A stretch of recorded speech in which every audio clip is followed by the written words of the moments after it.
I think we've all heard stories of people who have tried and tried to find love, and then one day they decide to just let it all go.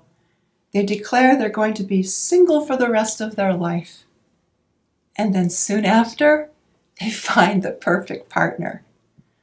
Have you ever wondered why this happens? There are two reasons, and they each involve chakras. Now, before you roll your eyes at me, let me explain. Chakras are far more than the woo-woo energy centers you may have heard about. They are, in fact, part of an intelligent, energetic system that guides and directs our desires, our feelings, our thoughts, and our memories, and all of the energy that we have. Now, I'm sure you've heard about the concept of your energy reserves.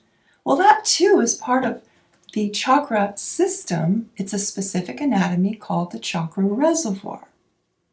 Every chakra has one. If your energy reserves are too low, it's really unlikely that you're going to find a compatible partner. And if you do, you may never connect because at the end of the day, you just don't have enough extra energy to give to the new relationship.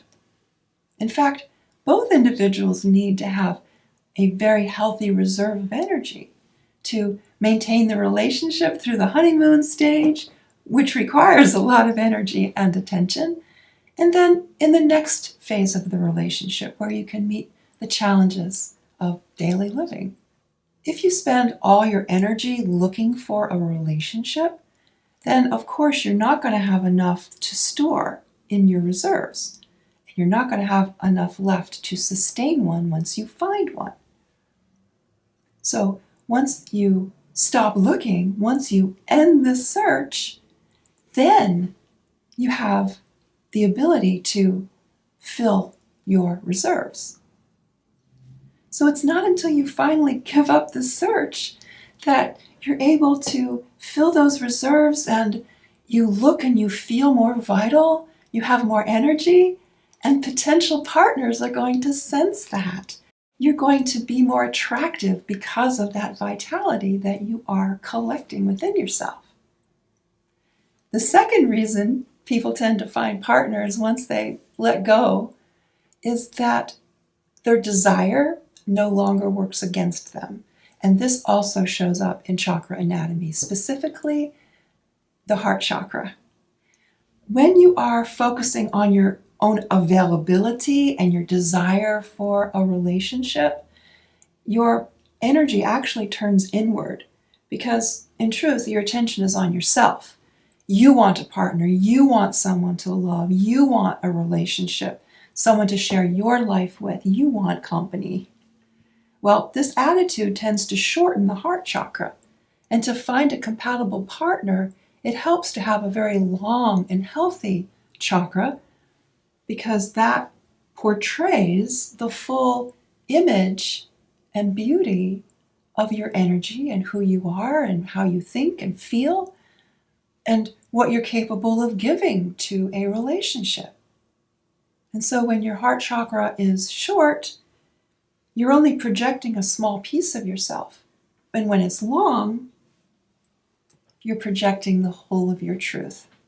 So relationships can happen. You can meet people and build partnerships when your chakras are short, especially your heart chakra, or even flat. But it's more likely those relationships aren't going to last very long. They may work at first, but in time they become rife with misunderstanding and miscommunication and failed expectations, and because the chakras weren't long enough when the two people met to fully convey the truth about who they really were and what they were capable of giving to the relationship, what kind of communication they were capable of giving. So most likely the attention was based on a chakra other than the heart. And so perhaps the initial connection was more intellectual or more of shared interests or simply physical. A short heart chakra, again, gives only a brief and an insufficient sense of who you really are, and hardly enough to attract a long-lasting long-term relationship. To deepen a relationship that you already have, the same principle applies. If you have a long heart chakra, it means that you know yourself well, you know what you're capable of offering, and you know what you want. You know what you think and you feel, and you're comfortable with who you are. You're also flexible. You're willing to adapt, to make changes. You're willing to work with your partner to build that deeper connection between the two of you. Now, if that person also has a nice long heart chakra, then it's very likely that this deeper connection that you both want to have is going to develop mentally, emotionally, and physically. Now, also, you're both going to need to have well-filled, well-established energy reserves, so you have that little bit extra to give your partner when it's needed. Your reserves give you the energy to physically and emotionally deal with challenges that may come up, perhaps ones that your partner may suffer. That extra energy can help you support them when it's needed. You may not realize that chakras and chakra reservoirs can be measured to find out how healthy they are. They can be assessed, and they can be vitalized and strengthened so that you can get to know what you truly want, attract the person who will be most compatible for you, and at the same time to gather the energy that you need to give your very best to a relationship without being drained or making poor decisions that could ultimately lead to the breakup. And this is why your chakras are excellent indicators of relationship readiness. Now, you can learn more about the previously unknown benefits of chakras, like this one, in my upcoming webinar called The Verifiable Truth About Chakras. So click the link below to find more about that webinar and to register.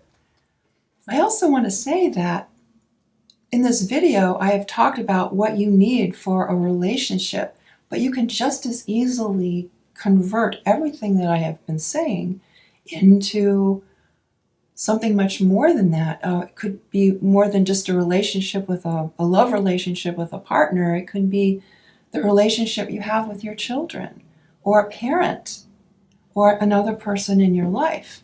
You may need to build energy reserves in order to be there for them, to support them. You may need to grow the length of your heart chakra in order to be able to reach out to them and be received by them in a way that makes them feel that you're being truthful and authentic. So that's true too. A similar situation is also true when you want anything else in your life.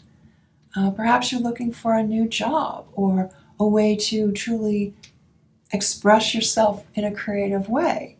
Now, maybe it won't be the heart chakra that's in question here. Maybe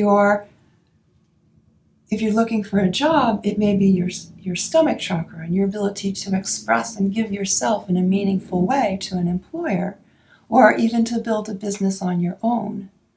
A healthy throat chakra can help you in your creative endeavors to be heard as an artist or a musician, or even as a presenter or speaker or a teacher. My name is Isabel Morton. I'm the founder of the Gemstone Therapy Institute and a leader in the research of chakra science. You can learn more about me and my work at learngem.org. Well, best wishes on your journey to greater health, and I do hope I get to see you in my webinar. Okay, bye-bye for now.